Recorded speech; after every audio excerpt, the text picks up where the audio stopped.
முன்னொரு காலத்துல அந்த புறத்தை ஒரு அரசன் ஆண்டு வந்தான். அந்த அரசனுக்கு ஒரு அழகான ஆண் குழந்தை பிறந்துச்சு. அந்த குழந்தைக்கு விக்ரம் அப்படின்னு பெயர் வச்சாங்க. விக்ரம் சின்ன வயசுல இருந்தே யாரையுமே மதிக்காமையே வளர்ந்து வந்தான். அவனுக்கு 8 வயசு ஆனதும் கல்வி மற்றும் எல்லா கலைகளையும் கத்துக்கிறதுக்கு குருகுலத்திற்கு அனுப்பி வச்சாரு மன்னர். அங்கேயும் அவன் யார் பேச்சையும் கேட்காம குருவையும் மதிக்காமையே இருந்தான். அந்த குரு கிட்ட மிருகங்களை வசியம் செஞ்சு அவன் நினைச்சபடி ஆட்டுவிக்கும் சக்தி இருந்துச்சு. அதை உபயோகிச்சு அவனுக்கு புத்தி புகட்டணும் அப்படின்னு ஒரு வழியும் கண்டுபிடிச்சாரு. ஒரு நாள் எல்லாருமே ஆற்றுல நீராடிட்டு இருக்கும் போது இளவரசன் மட்டும் கரையில அமர்ந்து ஆற்றுக்குள்ள கல்ல வீசி விளையாடிட்டு இருந்தான். தண்ணீர் குடிக்க வந்த ஒரு சிறுத்தைய தான் வசிய சக்தியால ஈர்த்து இளவரசனை துரத்தும்படி செஞ்சாரு குரு. சிறுத்தை இளவரசனை துரத்த ஆரம்பிச்சதுமே ஐயோ அம்மான்னு அலறியபடி காட்டுக்குள்ள ஓடினான் இளவரசன். இளவரசன் ரொம்ப தூரம் ஓடி களைச்சு ஒரு பெரிய மரத்துல ஏறி அமர்ந்துட்டான்.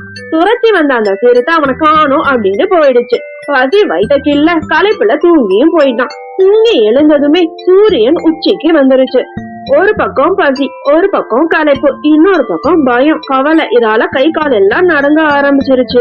சின்ன வயசுல இருந்தே யாரையுமே மதிக்காம தவறா நடந்துட்டனாலதான் நமக்கு இப்படி எல்லாம் நடக்குது அப்படின்னு வருத்தப்பட்டான். என் கூட படிக்கிற எல்லாருமே குரு கிட்ட எவ்வளவு பயபக்தியோட இருக்காங்க, நான் ஏன் இப்படி இருக்கேன், அதனாலதான் இந்த மாதிரி எல்லாம் நடக்குது அப்படின்னு ரொம்பவே வருத்தப்பட்டான். உடனே அந்த குருவை மனசுல நினைச்சு குருகுலத்துக்கு போகிறதுக்கு வழி காட்டும்படி மானசீகமா குரு கிட்ட வேண்டினான். அடுத்த நோடு ஒரு யானையோட சத்தம் கேட்டுச்சு. அந்த யானைய பார்த்த இளவரசன் கண்டிப்பா யானை தண்ணிக்காக தான் போகும் அப்படிங்கறத தெரிஞ்சு அத பின்னாடியே நடக்க ஆரம்பிச்சான். ரொம்ப நேரத்துக்கு அப்புறம் ஒரு யானை ஆற்றங்கரைக்கு போச்சு. அதுக்கப்புறம் மகிழ்ச்சியான இளவரசன் தான் குரு கிட்ட சேர்ந்து கால்ல விழுந்து என்ன மன்னிச்சிருங்க அப்படின்னு வேண்டிக்கிட்டான்.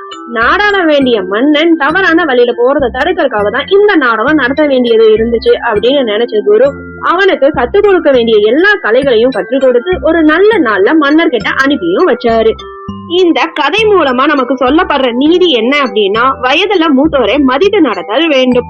ஓகே ஃப்ரெண்ட்ஸ், நெக்ஸ்ட் வீடியோல பார்க்கலாம். இந்த வீடியோ உங்களுக்கு பிடிச்சிருந்தா லைக், ஷேர், சப்ஸ்கிரைப் பண்ணுங்க. தேங்க்யூ.